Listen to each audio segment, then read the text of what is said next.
포피의 손을 잡아요. 포피의 귀를 기울여요. 마음을 열고 포피와 친구 되면 당신의 눈이 되어 세상을 보여드려요.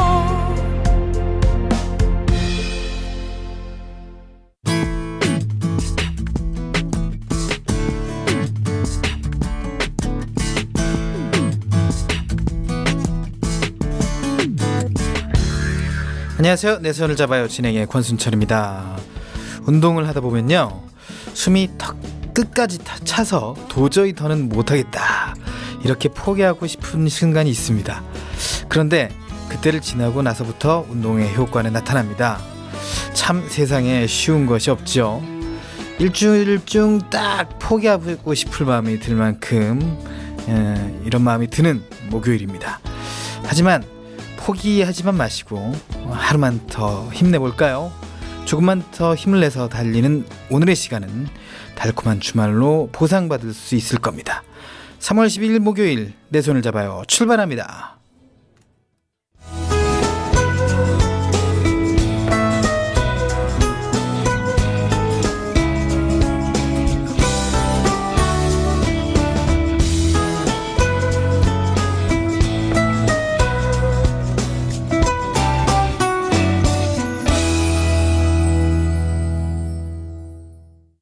목요일 내 손을 잡아요. 이번 코너는 천상의 소리입니다. 오늘 천상의 소리에서는 시각장애인 고수가 될 수 없다는 편견을 깨고 인천시 무형문화재로 지정된 고수 조경권 선생님 편 2부입니다. 황호성 리포터와 함께 천상의 소리 만나볼까요?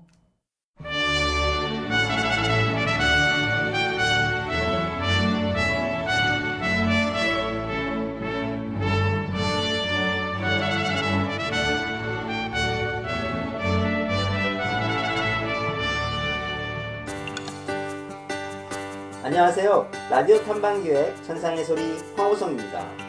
유네스코 세계문화유산에 등재될 만큼 소중한 우리 전통문화 판소리. 얼쑤 지화자 좋구나 좋다. 듣기만 해도 흥겨운 이런 고수의 추임새들이 판소리의 더 깊은 맛을 느끼도록 해줬습니다. 국악의 대중화를 위해서 앞으로 10년은 더 고생하겠다는 고수 조경권 씨, 그의 이야기가 지금 시작됩니다. 선생님, 제가 조 선생님 고향이 전북 김제라고 들었습니다. 맞나요? 네, 맞습니다. 예. 듣기로는 농사할 때 부르는 민요도 판소리의 한 종류라고 하더라고요. 네. 예, 어렸을 때부터 들어서 판소리가 익숙하실 것 같은데 어떠신가요? 조경현 선생님 아버님께서도 판소리 쪽으로 죄가 깊다고 들었어요. 비갑이죠. 저희 아버님하고 큰아버님은 뭐 전공자가 아니시지만 그럼에도 불구하고 큰아버님은 판소리를 잘하신 분이었던 것 같아요. 지금 생각해보니까. 그래서 늘 이제 농번기 때는 명창 선생님이죠. 지금 현재 그분들이 오셔서 소리하고 저희 집에서 어르신들이 북을 반주하고 자연스럽게 제가 그 문화에서 성장하다 보니까 우리 음악은 삶의 한 부분으로 이제 자리 잡게 된 거죠. 그래서 우리 음악을 좋아하게 돼서 지금도 제가 그 끈이 이어서 여기까지 오게 된 동기가 됐지만요. 전라도나 전라북도는 전라남도는 판소리의 고장이다라고 이렇게 옛부터 이게 불려져 온 곳입니다. 문화 발전이.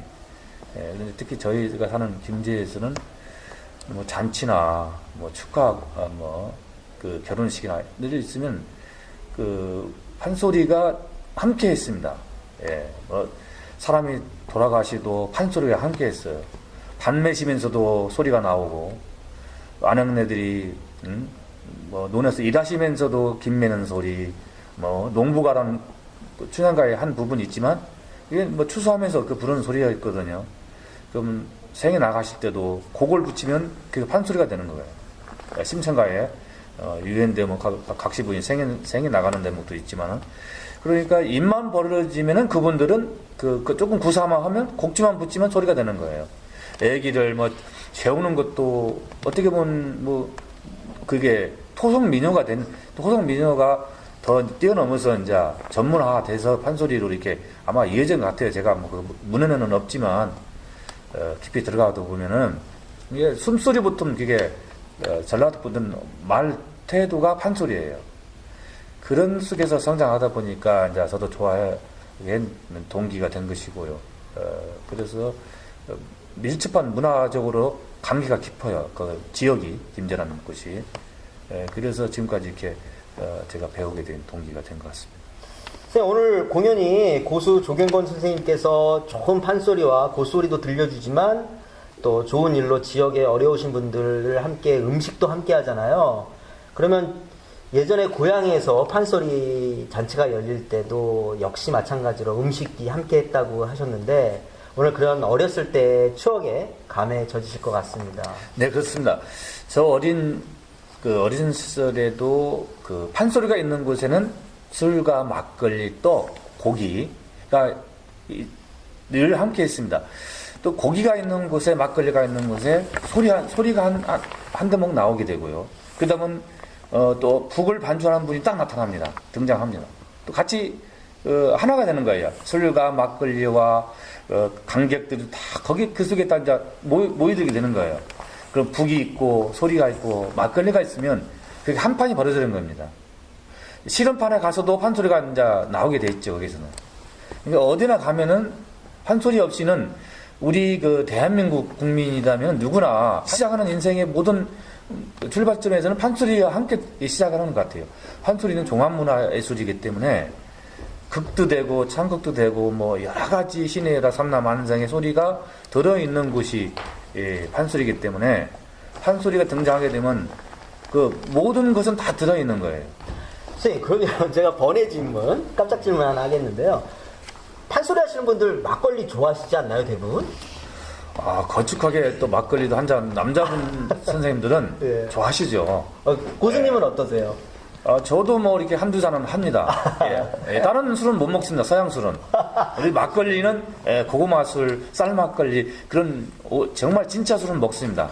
제가 이렇게 모습을 그려봐도 선생님께서 막걸리 대접에 이렇게 딱 들고 계시는 거를 연상을 하면 어울리시는데 와인잔 들고 계시면 안 어울리실 것 같아요. 예, 깍두기에 풋고추에 된장에 막걸리 한 대죠. 네. 딱 들키고 소리 한 잔 거치고 푹 드시면은 제맛이죠, 정말 이게 바로 김치 맛이 아닌가. 네, 그게 한국의 또 풍경이고 멋이고 이게 그렇죠. 아니겠습니까? 예, 선생님, 제가 지금 계속 설명을 듣고 있는데 정말 흥이 많으셨을 것 같아요. 어려서부터 지역적 특색에도 그렇고 또 판소리라는 그 성격적인 것도 그렇고요. 그런데 안타깝게도 제가 듣기에 학창시절에 사고로 시력을 잃으셨잖아요. 예. 감수성이 예민한 청소년 시기라 그 시력이 조금씩 사라진다라는 게 굉장한 두려움으로 다가왔을 것 같은데 극복하기가 상당히 힘드셨을 것 같아요. 어떻게 중도 실명의 과정을 어떻게 이겨내셨나요? 참 그 장애를 인정하고 싶은 마음도 제가 준비되지 않은 상황이었고요. 그때마다 참 이거 현실이 긴가민가 뭐 친구들하고 같이 뭐 오토바이 타고 다니고 막 등산 가고 낚시 가고 막 그 놀던 그 추억들 속에서 사라진다는 것이 자체가 참 믿기지 않았습니다. 그러나 그것은 현실이었고 이것을 이긴다는 것은 어떻게 보면 내 인생에 있어서 가장 그 불행할 수밖에 없는 삶이죠. 그 꿈을 이룬 눈이 없다는 부분은 그 몸에서 구천량이라고 하는데 그 구천량 역할을 할 수 없으면 내가 목표했던 꿈을 또 이룰 수 없다는 거잖아요.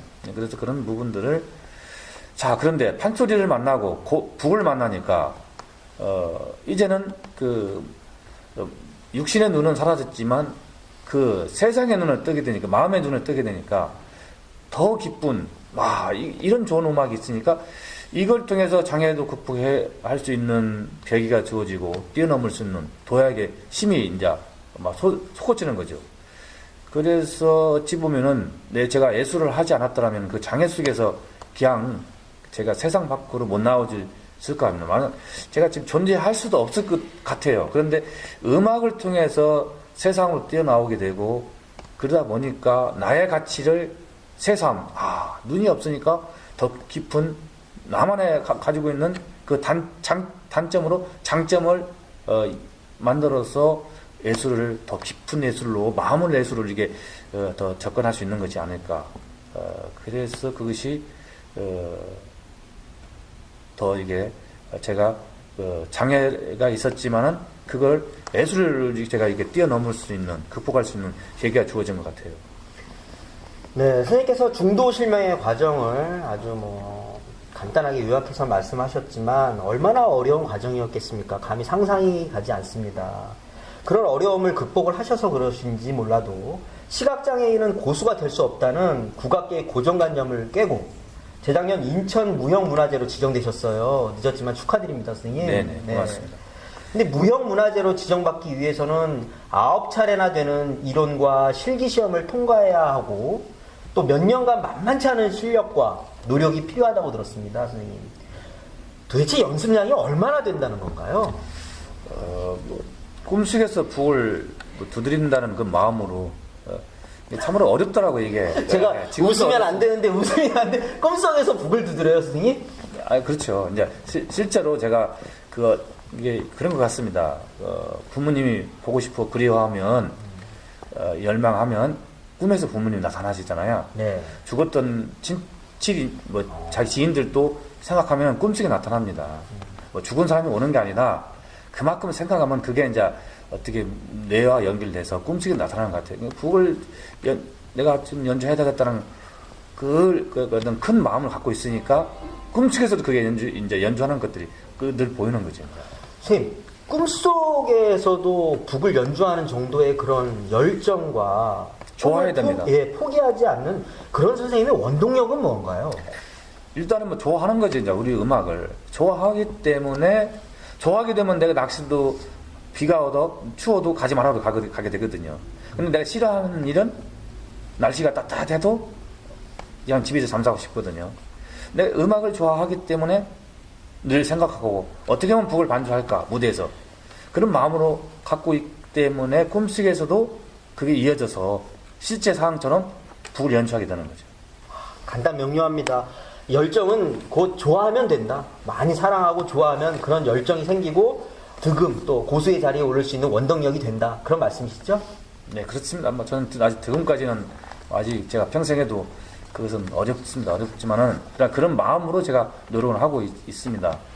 득음이라는 것은 명창의 어떤 소리를 얻는 것 자체도 득음이지만 고수 역시도 득음을 해야 돼요. 왜냐하면 그 북의 성음도 있고 판소리의 강약을 이면에 맞게 북을 잘 가지고 가는 것이 득음한 것이거든요. 그것이. 그렇게 연주한다는 것은 사람으로서는 불가능한 것이고요. 그러면 노력은 하고 있지요. 이제 어느 만큼 근사치 가까이 갈 수 있느냐. 그것이 이제 가장 우리가 풀어가야 할 숙제 중에 과제지요. 북을 이해하는 것도 득음이다. 이해가 안 되면 북을 반주할 수가 없죠. 네. 오늘 사전에 새로 등록돼야 될 명언인 것 같습니다. 정말 좋은 말씀이신데요. 자, 선생님 무형문화재로 지정되고 나서 그 이후의 일상이 궁금합니다. 제가 듣기로 공연도 이런 좋은 공연도 많이 하시지만 또 후악 양송도 하고 계시다고 제가 들었어요. 공연이 없는 날엔 주로 무슨 일을 하십니까? 공연이 없는 날은 이제 학생들을 좀 가르치기도 하고요. 배우고 싶은데 여건이 없어서 못 배우는 아이들 그런 아이들을 좀 지금 지도하고 있고 제 목표가 가르치는 것이거든요. 이제 과목들을 이제 큰 제목들을 만드는 것이 역할이지 전승을 해야 되기 때문에 그런 일이 제 하고자 하는 모든 열정에서 가장 큰 제가 하고자 하는 그 목표에서 가장 큰 목표로 제가 설정하고 일을 하고 있습니다. 하고 있는데 우리 이제 문화재가 되는 것은 참으로 어려워요. 어렵지만 그러나 이제 전 됐습니다. 이제 그러나 판소리하고 고법은 실과 바늘 같은 관계라서 이제 지금 저보다 더 많이 노력하는 이제 우리 권학영 판소리 박사님, 허혜성 명창 선생이 인천에서 이제 오래전부터 저보다 먼저 왔더라고 이분들이. 두 분이 보니까 학창 시절에도 인천에 오셔서 동호회들 소리를 가르쳐 주시고 공연도 하고 나타나지는 않았지만 먼저 오신 것 같아요. 그래서 이분들이 함께 이제 앞으로 인천 국제화 도시에 걸맞게 세계인들 대한민국뿐만 아니라 세계인들이 인천 국제 도시 서구로 하면 판소리를 배울 수 있다. 누구냐? 권학영 박사, 허혜선 명창님한테 배울 수 있다. 심청과 흥보가 춘향가를 배울 수 있다. 이런 역할을 아마 제가 만들 겁니다. 아마 한 조만간에. 알겠습니다. 선생님, 제가 궁금한 게 하나 있는데요. 원래 후학 양성 많이 하신다고 들었잖아요. 네. 선생님, 무형문화재로 지정되고 나신 다음에 바빴습니다. 강습비가 많이 올라간 거 아닙니까? 아닙니다. 강습도 많이 받아야 돼요. 받아야 되는데, 일단은 그 학생들이 그 어려운 분들이 많아요. 또, 우리 부학하는 분들이. 근데 어려운 분들은 그냥 무료로 학교 드리고, 돈이 있는 사람들은 더 많이 받고, 조금 있는 사람 조금 받고, 그렇게 해서 그냥 조절을 하면서 그냥 적당히 밥은 그냥 넘치게 먹고 삽니다. 밥 먹으면 됐죠. 뭐 그게 뭐 필요합니까? 네. 자, 유쾌하신 우리 조경곤 고수님 말씀 들으셨죠? 제가 길을 열어드렸습니다. 뭐 어려움은 있지만 열정과 판소리에 대한 꿈이 있으신 분들은 우리 찾아오시면 무형문화재 조경곤 고수님께 강습 받을 수 있으니까요. 많이들 문의해 주십시오. 자, 이렇게 후학 양성도 힘쓰시고 공연도 하시고 정말 많은 일로 시간을 정신없이 보내고 계신데, 후학 양성을 하면서 물론 판소리에 대한 거, 북에 대한 기술, 뭐 고수로서의 가는 길을 많이 강조하시고 그런 것들에 대해서 열심히 가르치신다고 들었지만, 특히 그 후학들에게 덕을 쌓으라는 말씀을 많이 하신다고 제가 들었습니다. 제자들에게 덕을 쌓으라고 이르는 이유가 있나요, 선생님? 네, 그렇습니다. 예술은 뭐 이게 기술 가지고 재주 가지고 하는 것은 그건 재주꾼이지 진정한 예술인이 될 수 없는 것이고, 재주란 것은 누구나 노력하면 어느 정도까지는 다 얻을 수 있습니다. 중요한 것은 그 눈은 마음의 창이라, 그 사람의 어떤 생각과 어떤 사고방식을 가지고 인격의 수양이 어느 정도 되는가는 눈빛을 보면 알 수 있습니다.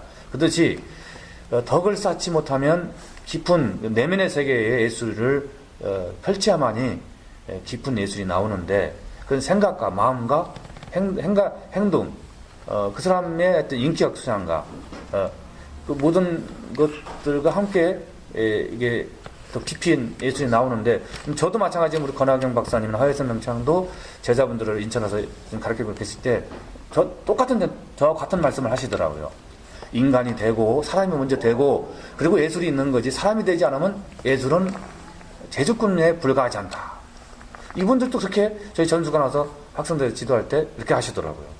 저도 그런 생각을 갖고 지금 임하고 있습니다. 선생님, 오늘 좋은 말씀 너무 감사한데요. 저희가 어려운 부탁 한 가지 해도 될까요? 네네. 예. 저희 천상의 소리 애청자들을 위해서 우리 판소리 고법 장단 들려주실 수 있으실까요? 네. 예. 부탁드립니다. 네.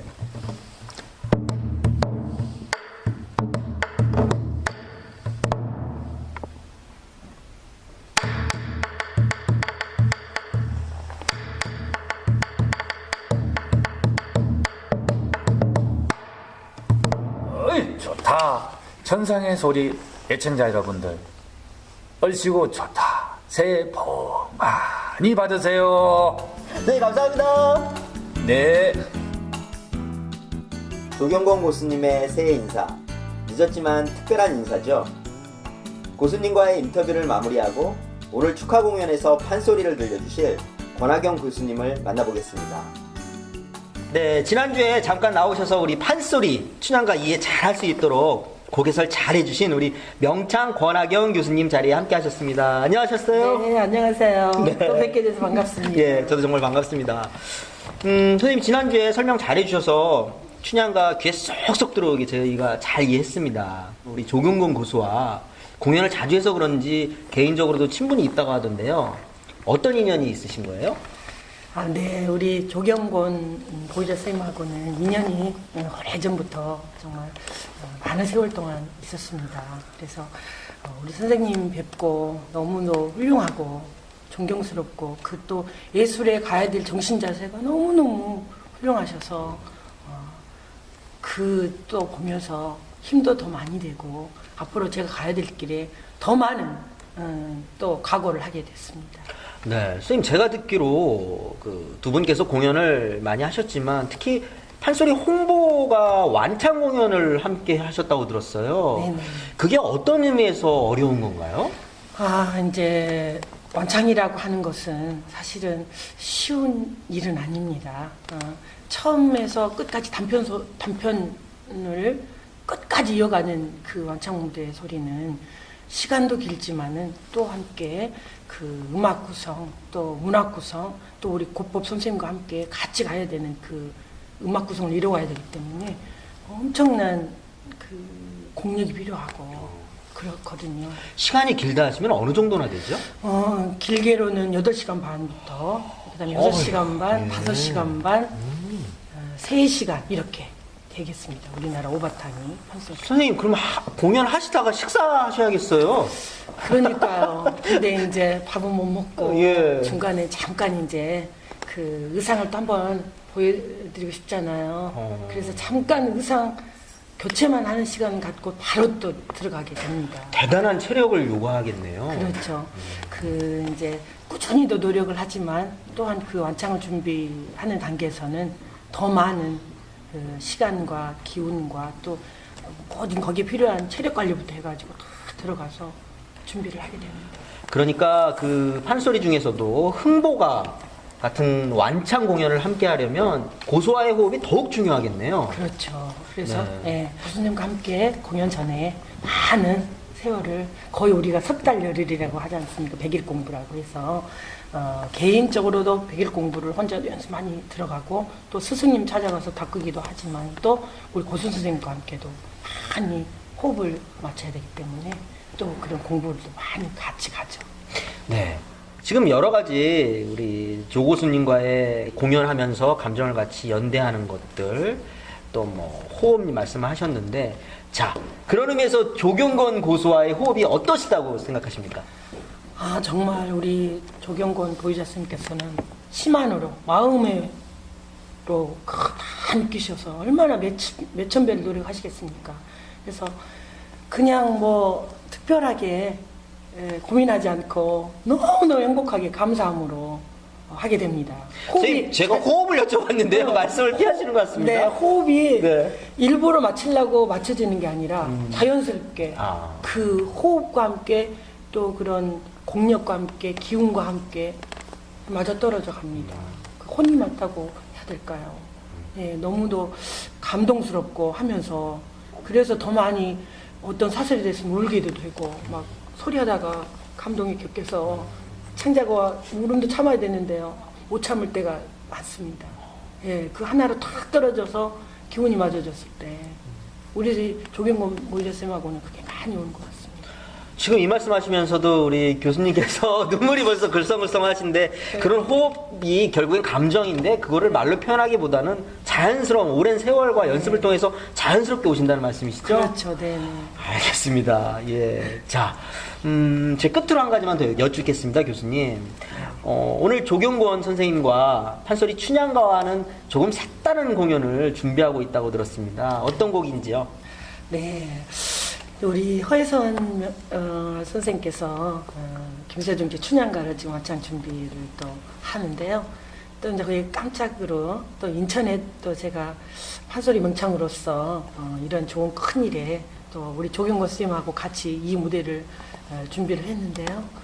또 축하 공연을 깜짝 파티로 하나 준비를 해서 박동실제 서편제 신청가 우리가 1000번 만번을 부르지도 부족하는 효를 이야기하는 신청가인데요. 신봉사 눈 떠가지고 우리의 광명을 찾는 그런 박동재 신청가와 남동민요를 준비하고 있습니다. 알겠습니다. 신봉사 눈 뜨는 심청가. 예, 오늘 정말 기대가 됩니다. 선생님, 좋은 공연 들려주십시오. 네, 감사합니다. 네, 건강하십시오.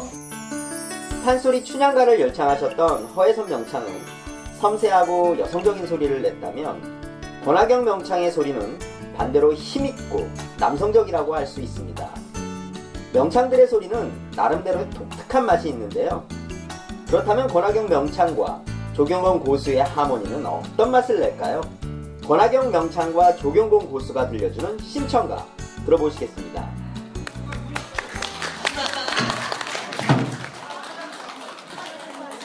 그때의 신봉사는 뺑덕이네와 항상 맹장치 올라가다 뺑덕이네는 허망이로 보이고 이럴 때 두서없이 날뛴 허니 나비 차차 밝아지니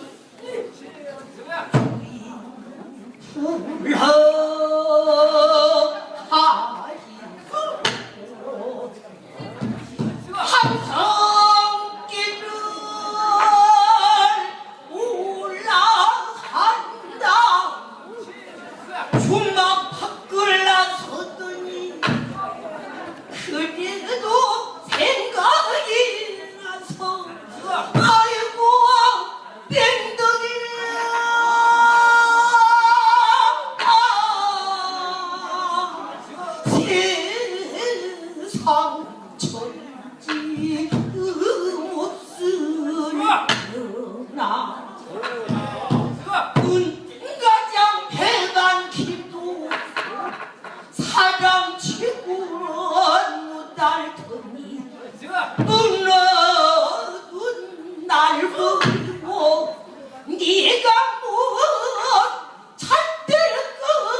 장도 없으니 절신내라 산으로 돌고 이골물이 저물과 열두 골물이 한투를 한수 천방야 진방야 월득정구여 하늘이 흑흑역한 어평풀스리라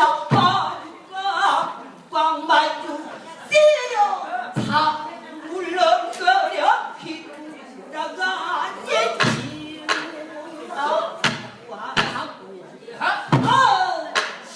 시구나 절시 시구나 절시 저런 무대 무욕하면 더러운 마음도 잊을 테교 깨끗한 정신이 돌아올 터인지 어찌 아니가 손가 훨씬 상하고 벌벌벗어 집행이 굴러오고 한 단계를 넘으면 그 다음 단계를 향해 멈추지 않고 늘 새로운 꿈을 꾸라. 독을 잡은 열정이 사라지지 않는 한 꿈을 향한 조경동 고수의 행복한 독장단은 계속될 겁니다. 시각장애인들이 들려주는 감동의 하모니는 다음 주에도 계속됩니다. 지금까지 천상의 소리 황호성이었습니다. 감사합니다. 이어서 시원 할거나 할시선 풀어지와 자주인데 돈이 돈인다.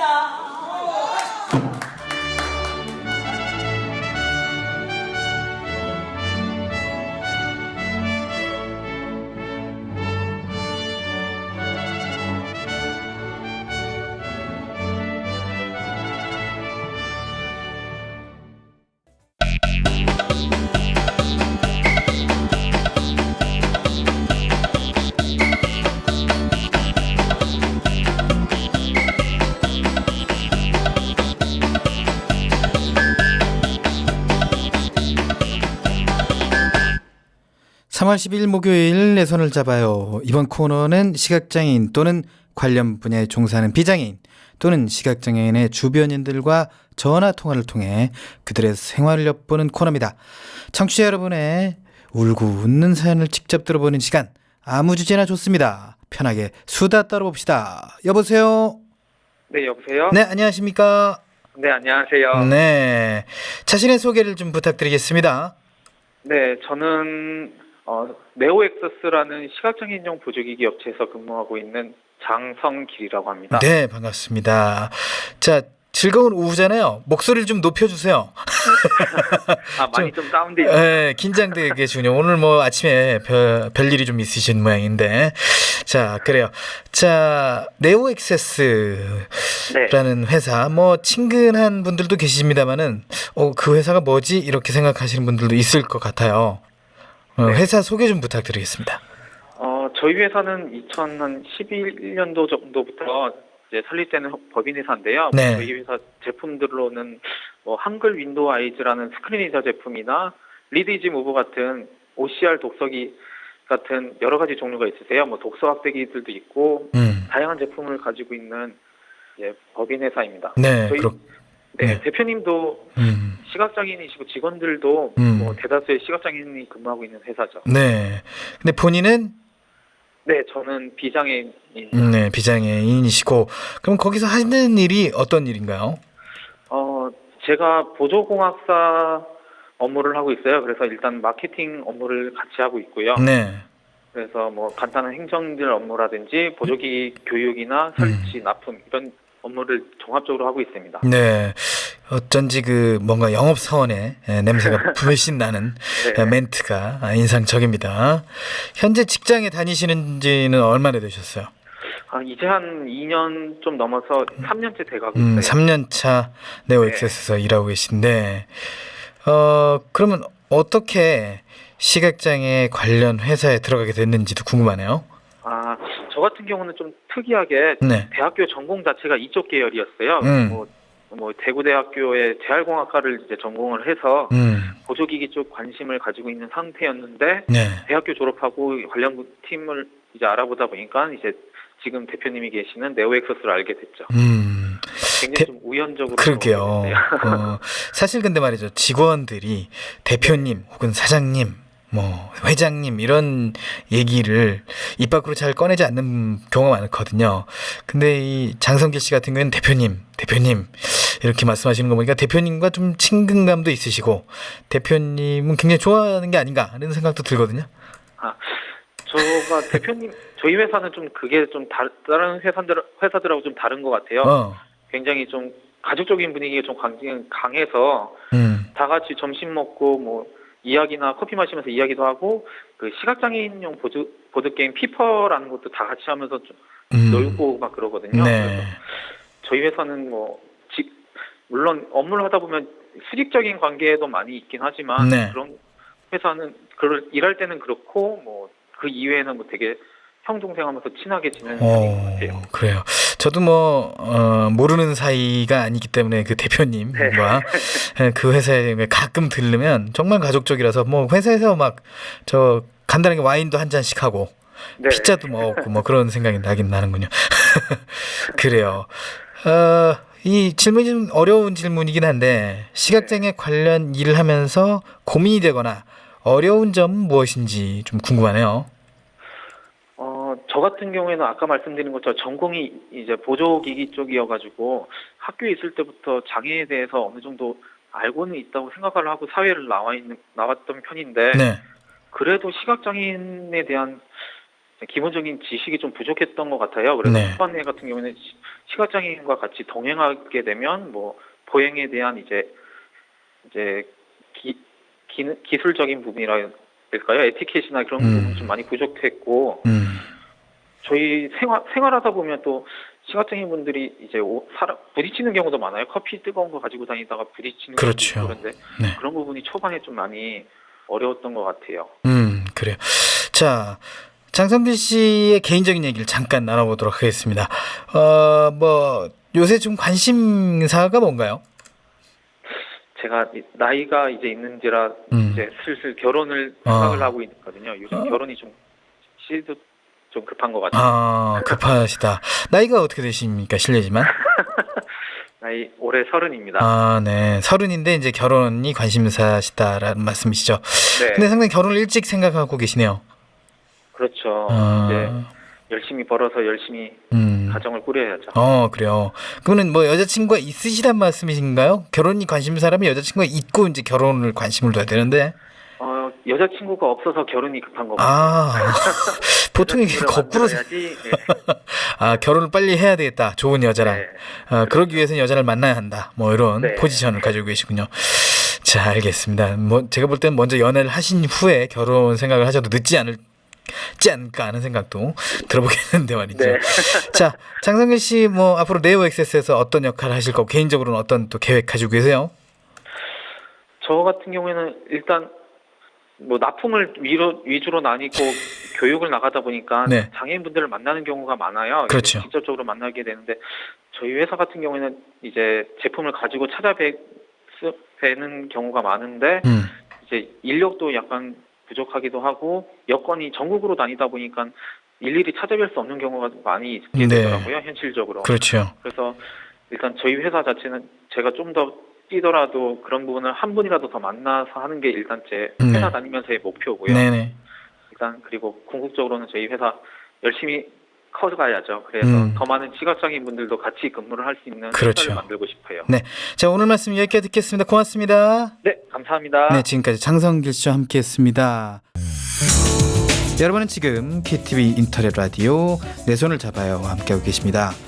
이 방송은 월요일부터 금요일까지 오후 1시 KTV 홈페이지 ktv.go.kr/radio와 모바일 앱 팟빵으로 접속해 실시간으로 들으실 수 있습니다. 그리고 유튜브를 통해서도 만날 수 있습니다. 혹시 실시간으로 진행되는 방송을 놓치신 분들은 팟캐스트 서비스를 이용해서도 다시 들으실 수 있습니다. 내 손을 잡아야에서는 여러분의 많은 참여 기다리고 있습니다. www.facebook.com/kbrcktV로 메시지 주시거나 진행자인 저 권순철에게 개인 메시지 보내주시면 됩니다. 방송에 참여하신 분께는 소정의 문화상품권을 선물로 드리겠습니다.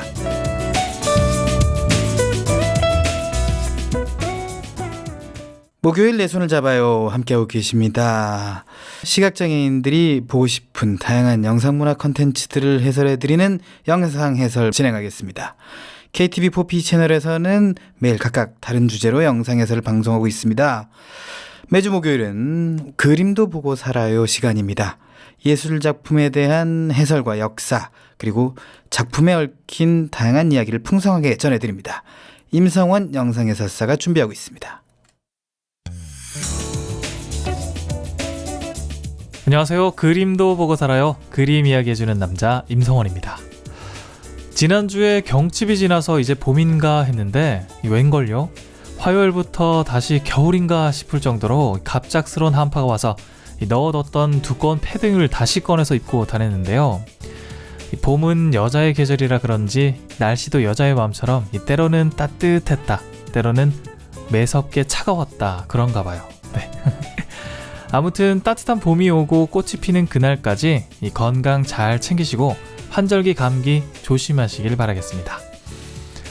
오늘은 그림도 보고 살아요 5번째 시간인데요. 매주 목요일마다 세계의 명화를 비롯한 다양한 예술작품을 시대의 흐름이나 사주에 따라서 설명해드리고 아름답고 훌륭한 작품들의 모습을 음성으로 해설해드리고 있습니다. 그리고 작품에 숨겨진 재미있고 다양한 뒷이야기들을 찾아서 전해드리고 있는데요. 1회부터 지금까지 계속해서 르네상스, 바로코 시대의 작품을 위주로 해설해드리고 있습니다. 서양 미술사에서 이 르네상스 시대를 대표하는 작품들은 한국에서도 많이 알려져 있을 뿐만 아니라 놓칠 수 없는 중요한 시대이고요. 많은 작품들이 앞으로 순서를 기다리고 있으니까 계속해서 멋진 그림 이야기 기대 많이 해주시고요. 중간중간 국내 작품도 해설해드리도록 하겠습니다. 직접 미술관이나 이 갤러리에서 작품을 감상하는 것도 좋겠지만 이렇게 저와 함께 그림도 보고 살아요를 통해서 흥미로운 그림 이야기로 나른한 오후 시간 잘 보내셨으면 좋겠습니다. 그러면 오늘도 즐거운 마음으로 그림도 보고 살아요 5번째 시간 시작하겠습니다. 네, 먼저 그림도 보고 살아요 첫 번째 시간에 해설해드렸던 다빈치의 모나리자 기억나시죠? 오늘은 그림을 보는 순간 관람자의 눈을 뗄 수 없게 만드는 신비로운 소녀를 그린 그림인데요. 일명 네덜란드의 모나리자, 북유럽의 모나리자라고 불리는 요하네스 베르메르의 작품, 바로 진주 귀걸이를 한 소녀입니다. 네, 이 그림 제목 많이 들어보셨을 것 같은데 이 그림이 전 세계적으로도 유명한 것이 사실이고 또 트레이시 슈발리에라고 하는 여류 소설가에 의해서 진주 귀걸이를 한 소녀라는 제목으로 먼저 소설이 탄생했고요. 2003년에는 그 소설을 바탕으로 한 영화가 제작됐습니다. 바로 스칼렛 요한슨이 주연을 했던 영화고요. 진주 귀걸이를 한 소녀 어린 하녀 그리트와 이 주인이던 화가 요하네스 베르메르의 비밀스런 사랑을 그린 이야기인데요. 오늘 그림도 보고 살아요를 들어보시고 그림에 얽힌 더 많은 이야기들이 궁금하신 분들은 영화도 한번 꼭 보시면 좋을 것 같습니다. 참고로 장르는 멜로, 로맨스고요. 맛보기로 이 포털 사이트에 나와 있는 줄거리를 조금 알려드리겠습니다. 네, 그림을 이해하시는 데도 도움이 될 것 같고요. 네. 너무 아름다워서 슬픈 미완의 사랑. 1665년 네덜란드 델프트. 16세 소녀 그리트는 아버지가 사고로 시력을 잃자 화가 베르메르 집에 하녀로 들어간다. 베르메르의 작업실을 청소하기 위해 방에 들어선 순간 그리트는 다른 세상에 온 것만 같은 말할 수 없는 감동을 느끼게 되고 그런 그녀를 본 베르메르는 신선한 영감을 얻게 된다. 베르메르는 그리트에게 색을 보는 법과 만드는 방법을 가르쳐주면서 가까워진다. 그러나 탐욕스러운 아내 장모와 함께 살면서 6명의 아이들을 건사해야 하는 베르메르는 안타까운 시선 이상의 관심을 그리트에게 표현할 수가 없다. 베르메르의 마음을 눈치챈 그의 아내와 딸은 이들의 시선조차 감시하고 베르메르의 후원자인 라이베는 청순한 그리트를 보고선 음흉한 웃음을 지으며 그녀를 모델로 해서 그림을 그리라고 베르메르에게 종용한다.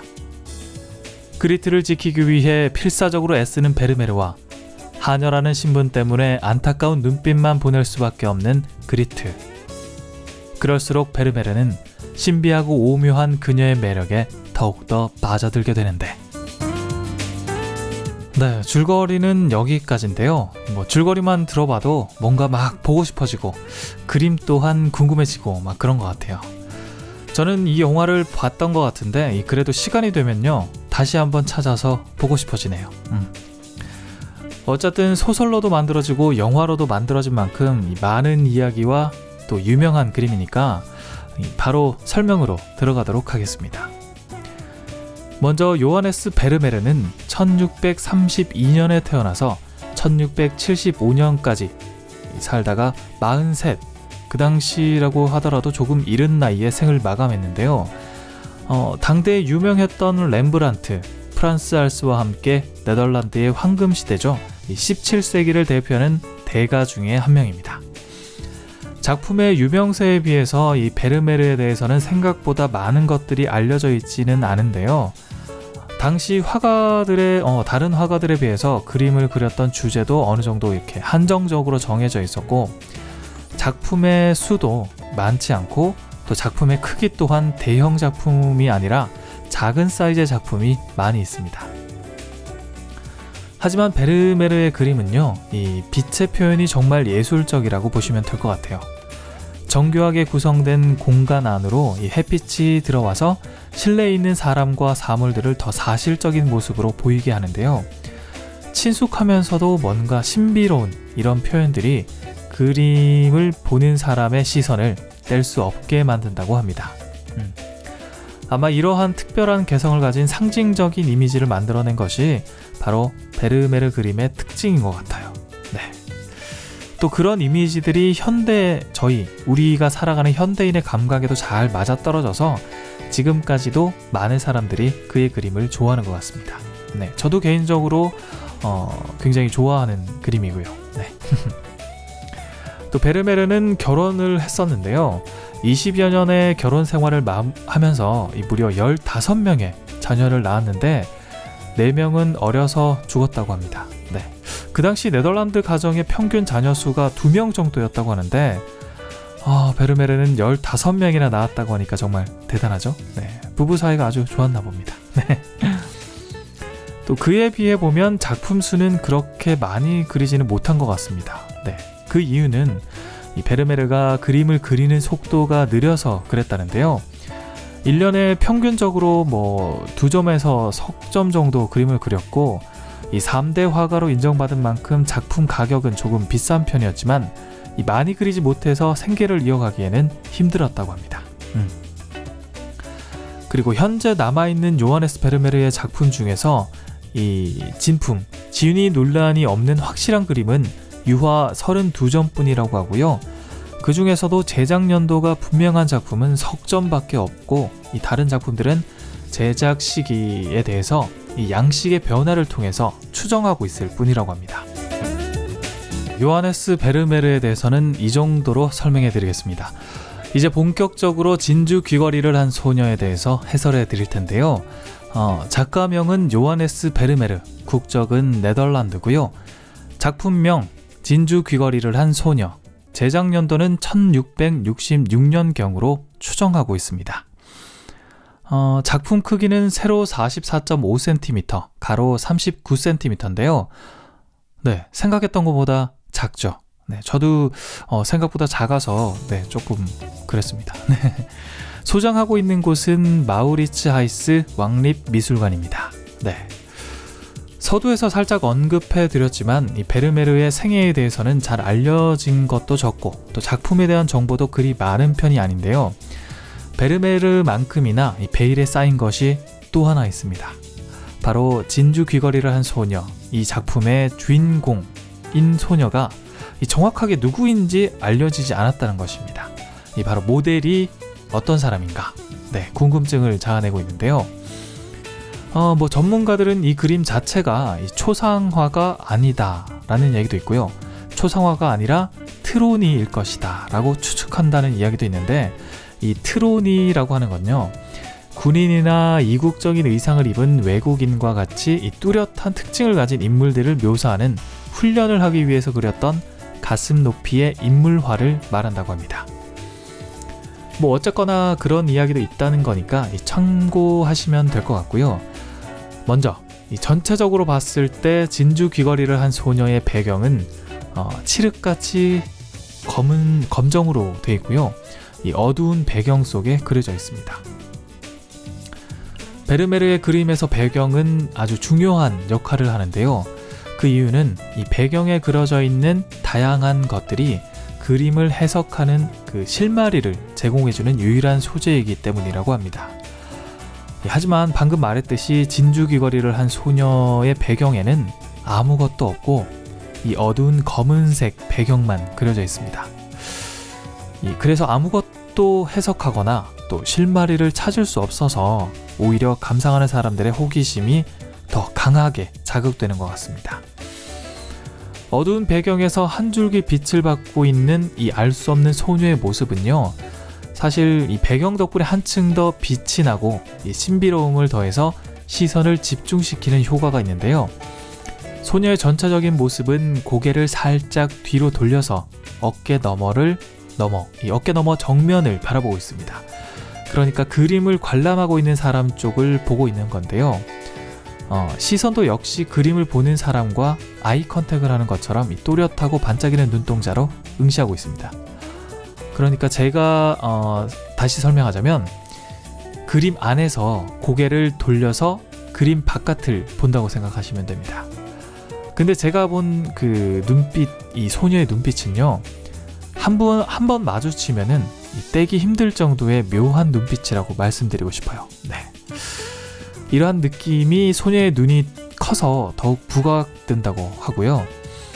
아마 그 수백 년 동안 신비로운 매력을 뿜어낸 장본인이 바로 이 눈동자가 아닐까라고 하는 이야기도 있고요. 네. 매혹적으로 촉촉한 눈망울은 이 그림을 보는 사람의 두 눈뿐만 아니라 마음까지도 사로잡기에 충분한 신비로움과 특별함으로 가득한 것 같습니다. 그리고 그 두 눈 사이로 이 높은 콧대가 있는데요. 콧대가 높은 만큼 짙은 그림자가 코의 왼쪽 면에 드리워져 있습니다. 그 아래에는 부드러운 빛을 내면서 살짝 벌어져 있는 붉은 입술이 있는데요. 이 입술은 여성미를 극대화시켜주는, 쉽게 말해서 앵두 같은 입술이라고 생각하시면 될 것 같아요. 네. 근데 이 입술이 연출됐다기보다는 굉장히 자연스러운 모습으로 표현되어 있고요. 입술 사이로 하얀 치아가 아주 살짝 보일 정도로만 그려져 있습니다. 근데 얼굴에서 좀 특이한 점이 있는데요. 이 소녀의 얼굴에는 눈썹과 속눈썹이 그려져 있지 않다고 해요. 네, 저도 찾아봤는데 볼 수가 없고요. 이런 생략을 통해서 이 소녀의 신비로움이 더욱 잘 표현된 것이 아닌가라는 생각을 해봅니다. 네, 먼저 소녀의 얼굴에 대해서 조금 말씀드렸는데요. 이 소녀의 머리에는 길고 짧은 천을 스카프 모양으로 접어서 머리에 두르는 그 터번이라고 아시죠?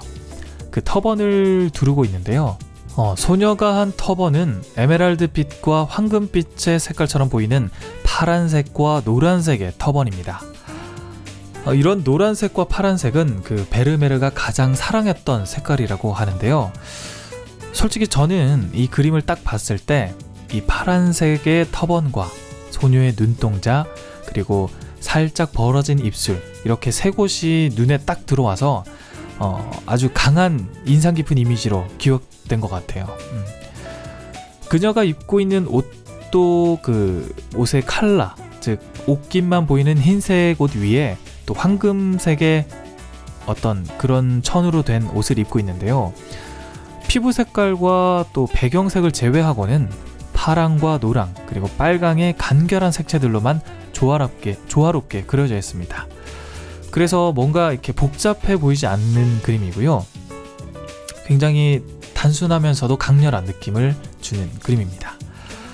그리고 소녀의 얼굴에는 이 빛이 비춰져서 검정색 배경과는 완벽하게 대비가 되고 있는데요.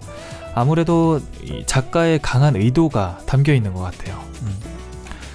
그렇지만 또 그림을 보는 동안에는 또 전혀 어색하지 않고 자연스러운 소녀의 모습에 매료된다고 합니다. 네. 이 한참 보고 있으면 뭔가 저 소녀가 무언가를 말하려고 하는 눈빛도 그렇고 또 입술 모양도 무언가를 말하려고 하는 듯한 그런 느낌을 받는 것 같아요. 저도 실제적으로는 보진 못했지만 이 사진이나 뭐 이렇게 봤을 때는 굉장히 묘한 느낌이 드는 그런 작품인 것 같아요. 그리고 이 작품의 제목을 결정지은 포인트라고 할 수 있는 그 진주 귀걸이가 뒤쪽으로 흘러내린 터번과 또 얼굴 사이에서 그 이제 얼굴을 옆으로 돌리고 있으니까 그 터번과 얼굴 사이 어두운 그림자가 져 있는 그 턱 부분이겠죠? 그 부분에서 아주 영롱한 빛을 내면서 반짝이고 있는데요. 빛의 효과를 사용해서 그 느낌을 극대화한 그 진주 귀걸이는 터번과 함께 굉장히 이국적인 분위기를 물씬 풍겨내고 있습니다. 네, 이 네덜란드에서 터번 같은 경우는 인도에서 많이 쓰는 그런 거잖아요. 그래서 네덜란드 사람들이 봤을 때도 이국적인 그런 모습을 풍겨낸다는 이야기입니다. 네. 그래서 이 소녀가 도대체 어디에서 왔을까? 혹은 누구일까? 네, 그런 호기심을 강하게 불러일으키는 이유 중에 하나라고 하네요. 네. 그리고 베르메르는 이 그림의 가장 중요한 포인트, 진주를 그릴 때 이 진주의 질감을 나타내기 위해서 그렇게 많은 정성을 들이지는 않았던 것 같습니다. 단지 몇 번의 터치를 통해서 그 느낌을 극대화한 것이라고 하는데요. 이러한 점은 그 얼굴과 터번, 옷에서도 마찬가지라고 합니다. 세밀한 묘사보다는 베르메르 자신만의 그 붓터치를 효과적으로 사용해서 단순하면서 간결한 그런 표현으로 그렇지만 또 아주 극대화하는 그런 표현을 사용했다고 합니다. 베르메르의 그림에 등장하는 대부분의 인물들은 그 눈과 시선을 아래로 부드럽게 내린 채 무언가에 자신의 일에 몰두하는 그런 모습인데 반해서 이 진주 귀걸이를 한 소녀는 알 수 없는 표정과 눈빛으로 그림 바깥 세상을 바라보고 있는 것 같은데요. 단순하지만 조화로운 구성과 이 안료를 투과한 빛이 만들어낸 선명한 색채, 그리고 소녀의 귀에서 반짝이는 진주 귀걸이는 이 그림 전체에 생명력을 불어넣으며 보는 사람들을 작품 속으로 빠져들게 하고 있다고 합니다. 네. 그래서 작품을 가만히 마주하고 있으면 이 소녀의 영혼과 교감하는 듯한 강한 느낌을 받게 되기도 하고 또 생생하면서 활기에 찬 붓질과 내적인 온기마저 포착하고 있는 화가의 섬세함이 소녀의 영혼이 지닌 비밀까지 꿰뚫고 있는 듯하다라고 말하네요. 네. 이 베르메르는 앞전에도 조금 얘기했지만 빛을 아주 능숙하게 표현하고 사용하는 그런 화법을 통해서 이전까지의 어떤 화가에게도 볼 수 없었던 강렬함을 표현해주고 있는데요. 어떤 비평가는요, 이 베르메르의 그림 표면을 진주 가루들이 녹아 엉킨 것 같다라고 묘사하기도 했다고 합니다. 네. 이 베르메르가 활동한 그 17세기는 바로크 시대인데요. 이 바로크라는 말은 프랑스어로 찌그러진 진주라고 합니다.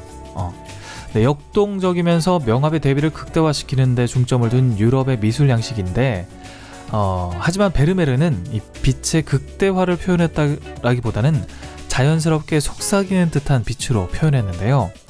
여기서 중요한 포인트, 그림도 보고 살아요 첫 번째 시간에 모나리자 그림에서 다빈치가 처음으로 사용한 표현 기법, 안개가 낀 듯한 표현 방법으로 이 원근감과 공간감을 살려주는 스푸마토 기법 기억나시죠? 네. 그 기법이 바로 진주 귀걸이를 한 소녀에서도 사용됐다는 거죠. 이 그림이 네덜란드의 모나리자라고 불리는 또 다른 이유가 아닌가라는 생각이 좀 드는데요.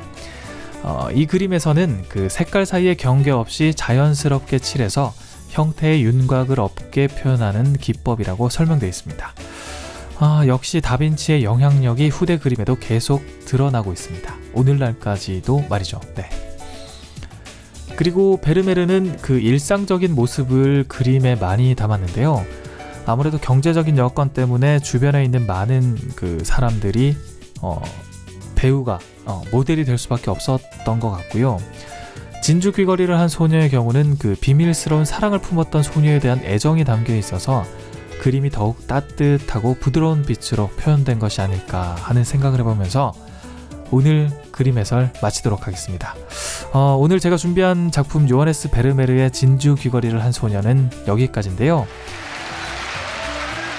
뭐 이런저런 이야기를 하다 보니까 그림이 제대로 설명됐나라는 생각이 좀 드는데 좀 아쉽지만 또 여기서 맞춰야 될 것 같습니다. 시간이 언제 이렇게 지나갔을까요? 네. 알면 알수록 더 궁금해지고 할 이야기가 많은 그림도 보고 살아요. 네, 다음 주에도 기대 많이 해주시고요. 저는 다음 주 목요일에 또 다른 작품으로 돌아오겠습니다. 지금까지 임성원이었습니다. 다음 주에 또 만나요.